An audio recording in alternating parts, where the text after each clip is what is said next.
Assalamualaikum warahmatullahi wabarakatuh. Selamat pagi. Perkenalkan, nama saya Vika Febria Dulestari dari kelas MIK 3A. Di sini saya akan menjelaskan materi mengenai bakery tentang roti canai. Langsung aja kita simak materinya. Yang pertama ada sejarah dari roti canai. Asal muasalnya masih menjadi misteri. Roti canai ini memiliki sejarah panjang dengan nama yang beragam di berbagai macam negara. Sebagian mengatakan roti ini berasal dari India dan diberi nama roti canai karena berasal dari Chennai, Madras, India. Di negara lain, roti ini disebut prata di Malaysia dan juga Singapura, atau palata di Myanmar. Di negara Eropa, makanan ini dikenal sebagai flying bread atau roti terbang, sedang di Cina dinamai Indujiangping yang berarti biskuit panggang India. Di India sendiri, roti jenis ini menjadi makanan rakyat sehari-hari dan seolah lekat dengan tradisi mereka, dan biasanya menjadi sarapan atau juga sebagai cemilan larut malam. Di Malaysia, roti canai merupakan makanan populer di sana. Aslinya, roti ini dimakan dengan dal. Dal adalah sejenis kari Malaysia yang berbahan dasar kacang dal, terkadang ditaburi gula ataupun susu kental manis. Roti canai banyak dijual di warung-warung kaki lima maupun rumah makan mama India Muslim.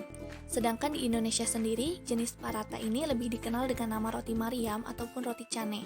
Asal-usulnya kurang lebih sama, tetapi lebih didominasi orang-orang keturunan Arab. Awalnya roti Mariam hanya dijumpai di kampung-kampung Arab atau di rumah-rumah makan khas Timur Tengah. Seiring berkembangnya zaman, roti canai mengalami beberapa inovasi. Yang pertama ada roti canai pelangi dari Malaysia, yang kedua ada roti canai dengan kari, yang ketiga ada roti canai sarang telur, yang keempat ada roti canai dengan aneka topping, lalu yang kelima ada roti canai nachos, yang keenam ada roti canai pizza, dan yang ketujuh ada roti canai berbentuk ular. Selanjutnya, seperti apa sih karakteristik dari roti canai ini? Yang pertama ada tekstur. Tekstur roti canai ini tidak rata dan agak sedikit renyah, lapisan-lapisan tepungnya yang tidak menyatu satu sama lain.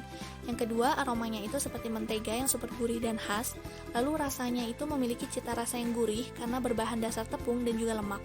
Meskipun pada rasa orisinalnya terasa lebih tawar. Lalu bentuknya itu berbentuk pipih karena adonan diputar-putar beberapa kali hingga menjadi tipis dan juga pipih. Lalu ada resep dan juga cara membuat roti canai.